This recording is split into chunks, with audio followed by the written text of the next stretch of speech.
ఉండడం సహజమే అంట. ఒకే ఇంటి నెంబర్ పైన ఎక్కువ ఓట్లు ఉండొచ్చు. ఇలాంటివి బహుళ అంతస్తులో ఉండే ఛాన్స్ ఉంది.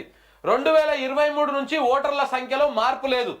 జూబ్లీహిల్స్ ఓటర్ల జాబితాపై క్లారిటీ ఇచ్చిన ఎన్నికల సంఘం. ఇట్లా ఎన్నికల ఒక్కొక్క ఇంటి మీద ఎక్కువ నెంబర్ల ఓట్లు ఉండొచ్చు, పెద్ద ఫరక్ ఏం పడదు అని చెప్పేసి ఎన్నికల సంఘం చెప్తున్నది. ఇది కాంగ్రెస్ వాళ్ళకు చాలా మంచిగా అనిపిస్తుంది డైలాగ్. ఇప్పుడు అదే రాహుల్ గాంధీ వ్యవహారంలో మాట్లాడితే మాత్రం ఎన్నికల సంఘం దొంగతనంగా చెప్తా ఉంది, లెక్కలు మంచి చెప్తలేదని చెప్తారు. ఒకే ఇంటి నెంబర్ పైన 44 ఓట్లు ఉండడం సహజమేనని ఎన్నికల సంఘం క్లారిటీ ఇచ్చింది. జూబ్లీహిల్స్ ఉప ఎన్నికల నేపథ్యంలో ఓటర్ల జాబితాలో అవకతవకలపైన జిల్లా ఎన్నికల యంత్రాంగం సోమవారం స్పష్టత ఇచ్చింది.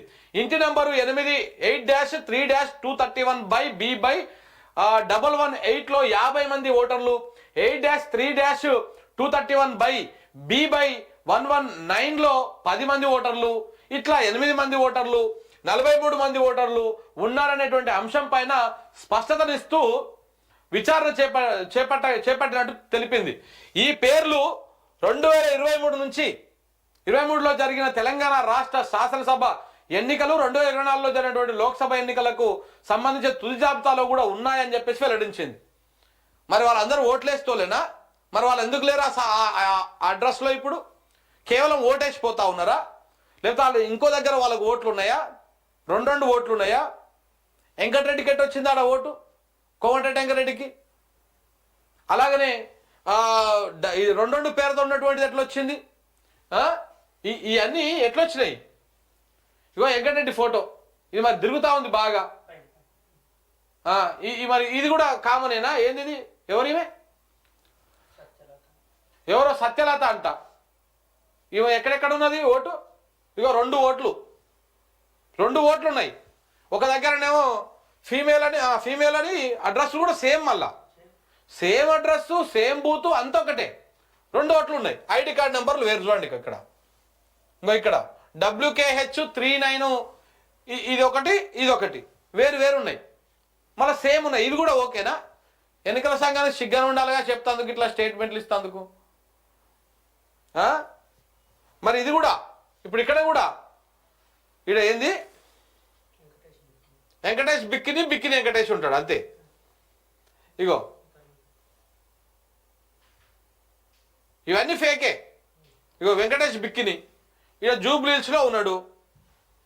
ఈ వెంకటేష్ బిక్కిని ఖైరతాబాద్లో ఉన్నాడు. 2 నియోజకవర్గాలలో ఉన్నాడు ఆయన. ఈడ ఓటేస్తాడు, ఆడ ఓటేస్తాడు. ఇప్పుడు ఖైరతాబాద్లో ఎన్నికలు లేవు, ఇప్పుడు ఆయన వచ్చి ఈడ ఓటేయచ్చు. ఇది కూడా ఓకేనా? ఇలాంటివి కూడా సహజంగానే ఉంటాయా? ఎన్నికల సంఘం చెప్పాలి. ఎందుకు సిగ్గులేదో ఏమో ఎన్నికల సంఘానికి. ఏది అశోక్ మిర్యాల ఉంది, జూబ్లీహిల్స్లో ఉంది. ఇక్కడ చూసుకుంటే నల్లగొండలో ఉంది. దేవరకొండ నియోజకవర్గం నల్లగొండలో ఉంది. మంచిగా పట్టుకొచ్చుకురా. కొడంగల్కి వెళ్ళి కొంతమందిని, నారాయణపేటకి వెళ్ళి కొంతమందిని. మీరు ఇక్కడ ఇంకో అబ్జర్వ్ చేయండి, ఎక్కువ మెజారిటీగా అన్ని కాంగ్రెస్ గెలిచిన నియోజకవర్గాల నుంచే పట్టుకొచ్చుకురు ఓట్లు, దొంగ ఓట్లు అన్ని. దేవరకొండలో ఉన్న ఆయనకు జూబ్లీహిల్స్లో ఓటు ఉంటుంది, మన దేవరకొండలో కూడా ఓటు ఉంటుంది. ఈ మిర్యాల అశోక్. ఇవన్నీ కామనే. వెంకటేష్ బిక్కిని, రమేష్ ఎస్, ఇది జూబ్లీహిల్స్లో ఉంది నాకు ఓటు. ఇలా అయ్యే పేరు బాబు ఎస్. మళ్ళా ఇదే ఎస్ రమేష్, ఈయన గద్వాల్లో ఉంది, నాకు గద్వాల్లో ఉంది. ఈయననేమో ఇంటి పేరు ఇనిషియల్ ఏమో ముందుంది, అక్కడనే వెనక ఉంది. గద్వాల్లో ఉన్న ఆయన జూబ్లీహిల్స్లో ఉన్నాడు. మరి ఇవన్నీ ఏంటివి? ఇక్కడ డబల్ ఓట్లు ఉన్నాయి. ఇక్కడ ఉన్న పేర్లు ఖైరతాబాద్, సికింద్రాబాద్లో ఉన్నాయి. ఇక్కడ చూసుకుంటే వెంకటరెడ్డి గారికి ఉంది.